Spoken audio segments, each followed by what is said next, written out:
Welcome to Diplomatic Channel. I am Amarachi Ubani. This week we'll be talking some more about the journey of Nigeria from 1960 to this year as the nation marks 58 years of existence. Former American ambassador to Nigeria, John Campbell, is our guest this week, a man who was so intrigued by this great nation. He's asked a lot of questions, which he compiled into a book alongside Matthew Page titled Nigeria, What Everybody Needs to Know. He says it is part of a series in the Council on Foreign Relations where he now works. During the book launch in Lagos recently, he talked about the questions he had. I was ambassador from 2004 to 2007. In those two assignments, I was able to talk to virtually everybody, from presidents to the Sultan, to emirs, to cardinals, to chiefs, to government officials, to parliamentarians, but even to rag pickers in the Lagos dump.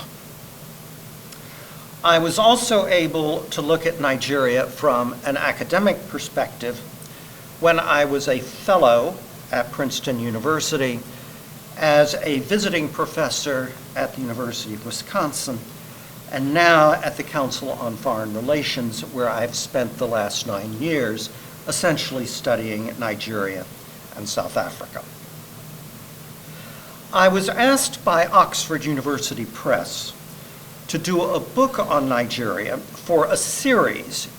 Its series is called What Everyone Needs to Know. Other titles in that series are What Everyone Needs to Know About Islam, or What Everyone Needs to Know About Cuba. The audience for the series is predominantly American, British, and other educated non-specialists.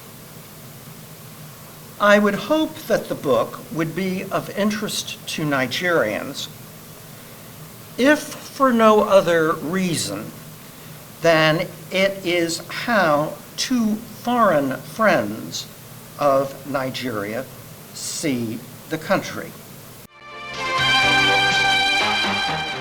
I sat down with Mr. Campbell, who is now a private citizen, to talk about his discoveries on Nigeria. Ambassador Campbell, thank you for joining us on the program. I've read an excerpt of your book, the part that was posted on the website for the Council for Foreign Relations. It's quite an interesting perspective on Nigeria. How did you arrive at the conclusion you present in your book?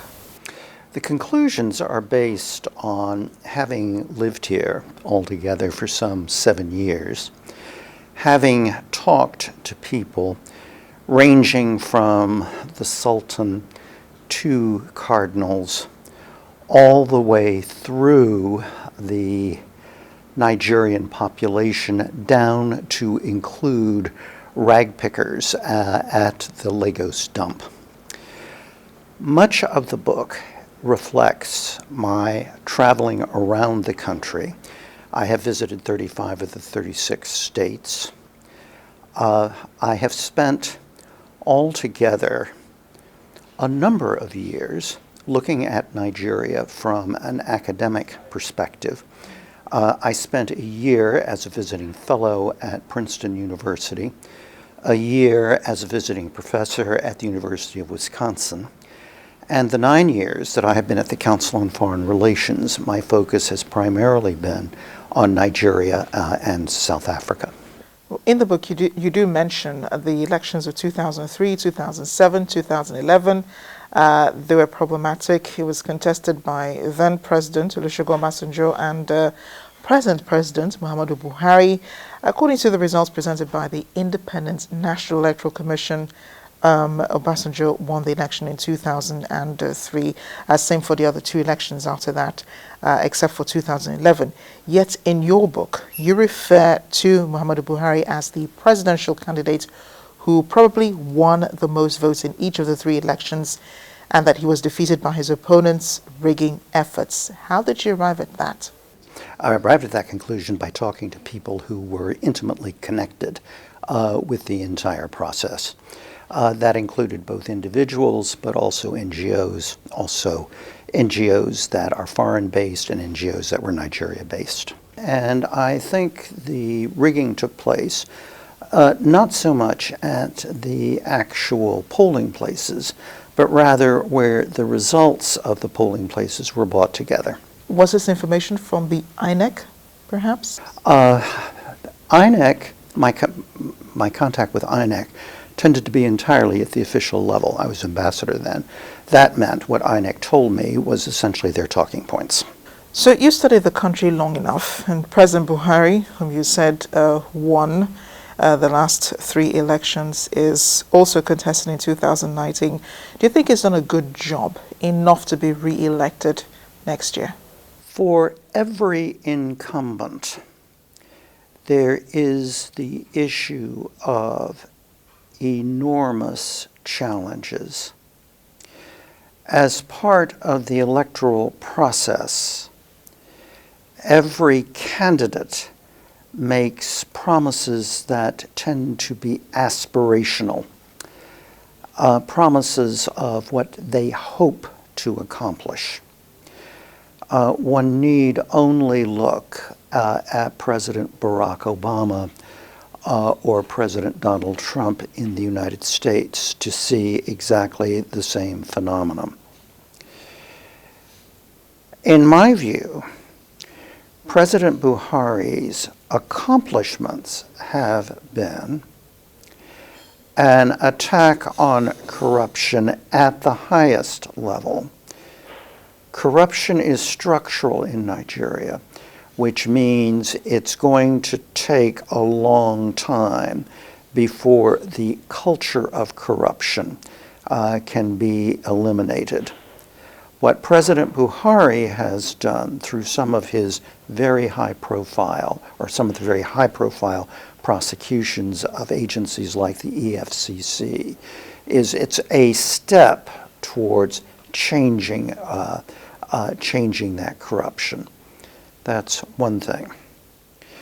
In terms of security, Boko Haram appears to be on the resurgence in certain territories in the far northeast.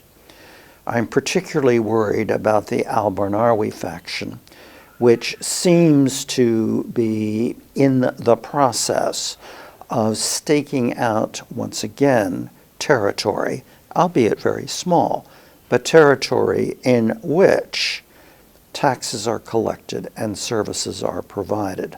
This is an extremely worrisome phenomenon.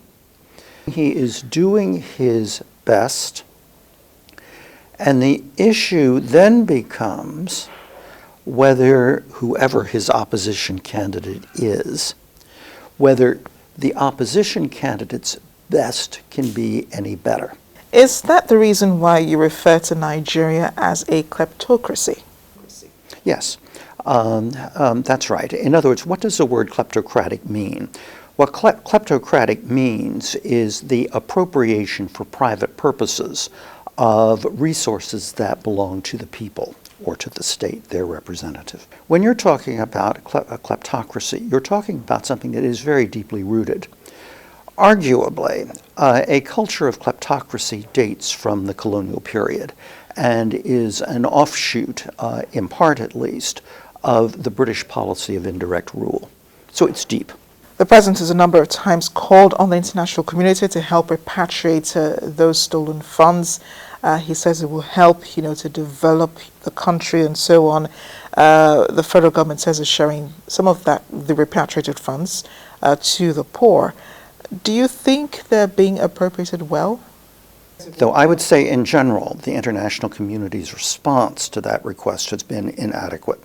Are they being appropriated well? If I could wave a magic wand, I would increase government spending across the board in 2 primary areas. The first is primary education. The second is education of women, particularly in the North. One of the biggest drivers of an improvement in social statistics is when female literacy increases. Increased female literacy means the age at marriage goes up, the number of children goes down, the rate of maternal mortality goes down. Nigeria's is currently the highest in the world. Primary education, dare I say it in English, is essential if the workforce is to participate and compete in a global economy. A recent study says Nigeria has taken over India, as having more people living under the poverty line. How do you reconcile that with Nigeria being Africa's largest economy and having so much resources? The disconnect is very real. If you take the International Financial Institution's statistics, the country's wealth is increasing. At the same time, the percentage of its citizens living in poverty is also increasing. The International Financial Institutions say, how on earth can you balance these two? I think there are several answers, or answers on different levels. The first is the weakness of statistics in general as descriptors of reality as opposed to aspiration. And secondly, the fact that the economy continues to be distorted by overdependence on oil and gas, the profits of which, at the end of the day, tend to accrue to a relatively small number of people. An alternative.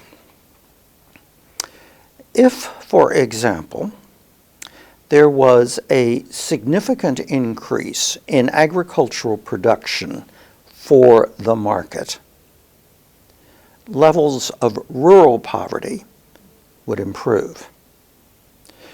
If there was a restoration of what was once a dynamic manufacturing sector, if that were to recover, be restored, to the point where a significant portion of the population is earning wages from manufacturing, as opposed to petty trading or very small-scale agriculture, then the overall well-being of the Nigerian people could, I think, substantially improve. Further, it becomes a kind of multiplier effect. As more and more Nigerians earn a living wage, they become greater and greater consumers. That, in turn, stimulates the economy in general. You end up with a spiral up, as opposed to either things being stable or even spiraling down. Will an increase in minimum wage help? That's tricky. It's tricky because in our own experience in the United States, what a minimum wage often does is it drives up unemployment. Because when a minimum wage goes up, some employers then cease hiring people. When we return after the break, America is not signatory to the Rome Statute that established the International Criminal Court, so can a signatory take them to court? Please stay with us.